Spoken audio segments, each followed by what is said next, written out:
অনেকে ভাবে হুজুররা তো দান্দা করে, মাদ্রাসা একটা খুইলা চালু করে দেয় দান্দা। আচ্ছা বলেন, যেই যুগে অটো চালাইলে 30,000 কামানো যায়, ওই যুগে 10,000 কি কোনো দান্দা? হ্যাঁ, আল্লাহ আপনাদেরকে বিবেক দেনে? বলো, 10,000 কোনো দান্দা?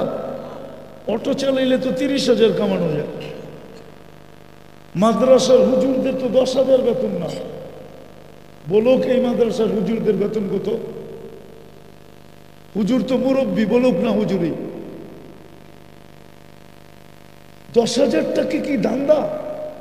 বলেন, আপনার মসজিদের ইমামের বেতন কত? ইমামের বেতন কত বলেন? বলেন কত? বালুকার ইমামের বেতন কত?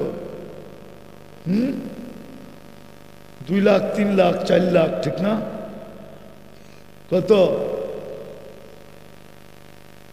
8,000, 10,000, 12,000, ঊর্ধ্বে 15,000, ঠিক না? যেইখানে বালুকে অটো চালাইলে 20,000, 25,000 কামানো যায়, ওইখানে কি 15,000 টাকা ধান্দা? হ্যাঁ, তাহলে আপনি কোন বিবেক দিয়া বলেন হুজুররা ধান্দা করে? কোন বিবেক দিয়ে বলেন? বাংলায় তো ওই শব্দটা বলতে পারতেছি না, নাইলে বলে দিতাম। আল্লাহ তো একটা আকলও দিছে।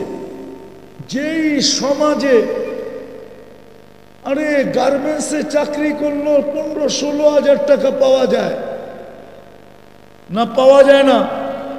ওভার টাইম করলে 20-25 হাজার ফালানো যায়, ঠিক না? হুজুর কেন 12,000, 8,000 টাকা দিয়ে ইমামতি করে? বলে হুজুররা দান্দা করে।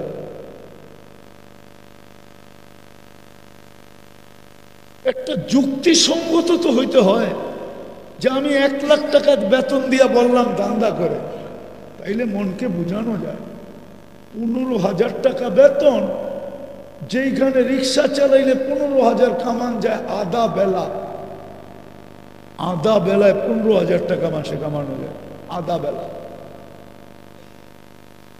ওইখানে বলে হুজুররা দান্দা করে। দুঃখ কাকে বুঝাবো? কিন্তু হ্যাঁ, কালকে বুঝবে ইনশাআল্লাহ। তো যেটা আমি বুঝাইতেছিলাম, আমি এটাই বুঝাই আপনাদেরকে। আমি কিন্তু কথা শেষ জায়গায় চলে আসছি, আর লম্বা করতে চাইতেছি না। একটু চিন্তা করি, একটু আল্লাহর ভোগ করি কতটুকু, আর আল্লাহর হুকুম মানি কতটুকু। সবার কিন্তু উৎস অস্তিত্ব।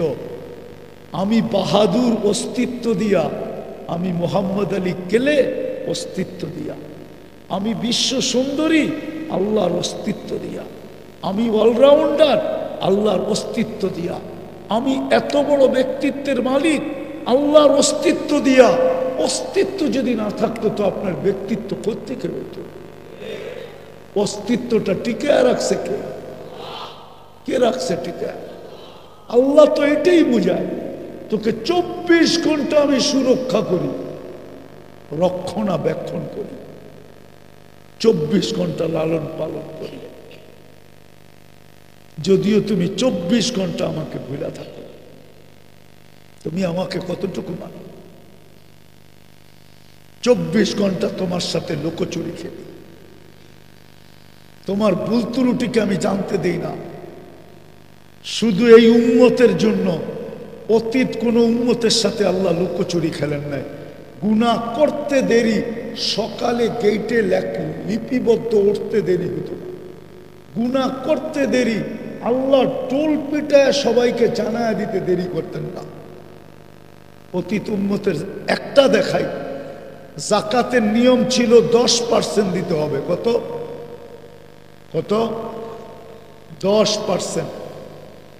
পদ্ধতি ছিল রাইখা দিবা ময়দানের ভিতরে নিয়া, যদি আল্লাহ গ্রহণ করলেন তো উপর থেকে আগুন আসবে, তোমারটা জ্বালায় ফেলবে।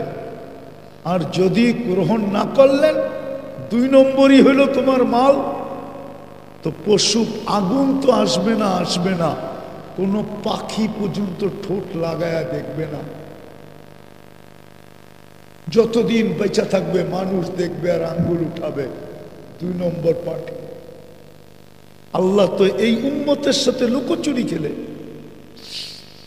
জাকাতের ব্যাপারে বলছে 2.5% দিতে হবে, 10% না। তোমরা আপোষে দিবা একজন আরেকজনকে, ধনী দিবে গরিবকে, গরিব মন বইরা খায়া ফেলবে। আমি কাউকে জানতে দিব না কবুল হইল কি হইল না। আমরা তো বলতে পারি না, বলতে চাই না, নাইলে মাঝে মাঝে মন চায় বলতে। দিছে সব 2 নম্বর টাকা, ব্যাংকের টাকা, ঘুষের টাকা, সুদের টাকা দিয়া আবার বড় বড় কথা বলে। হ্যাঁ, কার ঘাম ঝরানো টাকা দেয় না, একজনেরটা আরেকজনের পাতে দিয়া নিজে মধ্যখান দিয়া দেখাইতেছে বিরাট বড় দাতা।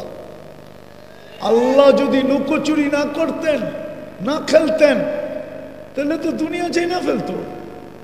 এই উম্মতের সাথে আল্লাহ 24 ঘন্টা লুকোচুরি খেলে। আল্লাহ বলে আস্তুরুকা ওয়ালাউ তাকশানি, 24 ঘন্টা আমি তোর সাথে লুকোচুরি খেলি, কোনো ভুল ত্রুটি আমি কাউকে জানতে দিই না।